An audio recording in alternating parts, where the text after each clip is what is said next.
What's up YouTube, Snatchpedo here with Tactic of the Day number 16. This game was played in 1935 between Alatortsev and Capablanca, Jose Raul Capablanca, one of the greatest players of all time. It is black to move, Capablanca is playing the black pieces. If you would like to pause the video and find the correct sequence for yourself, feel free to pause the video now. If you'd like to play the game on Lichess to play over the board, the game link is in the description box below. So go ahead and pause your videos and we'll get into it. Okay guys, so this is going to be a little bit of a longer one because there's a few variations to look at here. The important thing for this position is that Capablanca's b6 pawn is under attack, and you have to really decide whether or not you want to try and defend it or whether you want to go for activity. And the correct move is actually going for activity here with rook takes f2.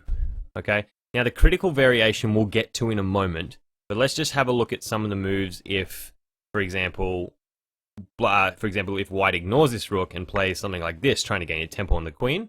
You may see it already, but of course queen to g2 checkmate. Now, the exact same thing happens after rook f2 if the queen takes the b6 pawn, because we just go checkmate again. And if there's a move, say for example d5 or something to try and block the queen here, we just have this other rook coming to the second rank, and these rooks are going to be very powerful. So if now white decides to try and capture a pawn with a tempo on the queen, we have check, and I guess the king goes to h1, check again, and now black has a really nice move of rook to b2, which threatens checkmate. And so the queen cannot be taken in lieu of this checkmate. And so after the rook goes to b2, I guess white's best chance is to take here, and I guess, take here and just go down a rook for a queen. So that's not a very good line, and that just shows why after rook takes f2, white can't be playing any real moves aside from taking the rook, okay? So taking the rook is the critical line for white. Now, there's a couple of ways to play here for white after rook to c2. Absolutely must be played, checking the king. If the king tries to get frisky, right, and tries to come down the board, of course it can't come to f3 because our queen covers that.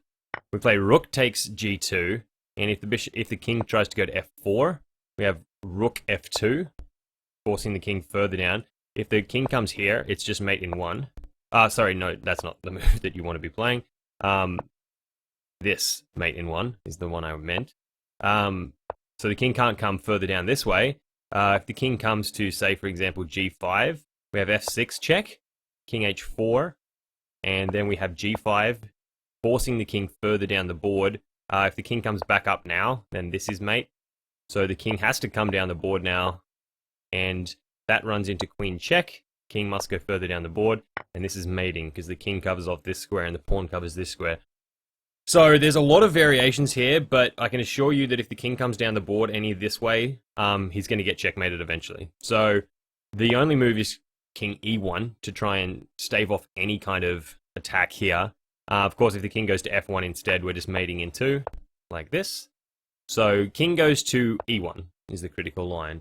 And the queen is going to take on g2 anyway. And now we're threatening this checkmate. And there's really nothing that white can do about it, right? There's no way for this queen to defend this pawn. These rooks can't defend because the queen's just going to come and play checkmate anyway. If the king tries to run away, that's checkmate too.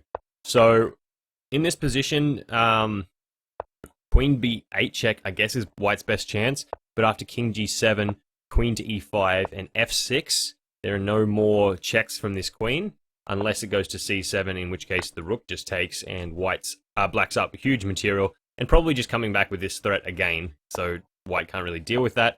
No better in this position is to play queen to d8 check as the first check, because after king g7 there are no checks for the white queen. And the best move, of course, is sacrificing the queen, because this mate is coming anyway. So after queen takes g2, there is no way to prevent mate without sacrificing the queen. And in that position, if we just check it once more, this position here, there is no chance for white to win in this position. If they give up a rook, of course, then we'll just take it and get up even more material. So they've got to play something like this. And I don't know. I'd pick black in this position. Based on the extra pawns and the extra queen. Definitely good for black. So let's run through the critical variation once more. None of those sidelines. We got rook takes f2, basically with the threat of doubling rooks on the c-file, so there's no time for white to capture this b6 pawn. And after captures, rook c2 check. If the king comes down to g3 and tries to escape, it's going to get checkmated. And so the king has to come up to e1, and after queen takes g2, there is no way for white to survive. White has to give up the queen, and yeah, these rooks can't coordinate because the queen covers too many squares. They can't coordinate without giving up checkmate, right? So if rook tries to go here to coordinate like this, or if, even worse, rook takes b6, this rook's just coming in, and it doesn't matter about the checks, right? Because this mate is coming and there's nothing white can do to stop it. So that was a bit of a long-winded one, guys, a bit of variations there. If there's something I missed in the variations, leave a comment down below and I'll get back to you for sure. If you like the video, make sure you like the damn video, and share, subscribe, all that good stuff, and I'll catch you guys in the next Tactic of the Day video. Stay classy. Peace!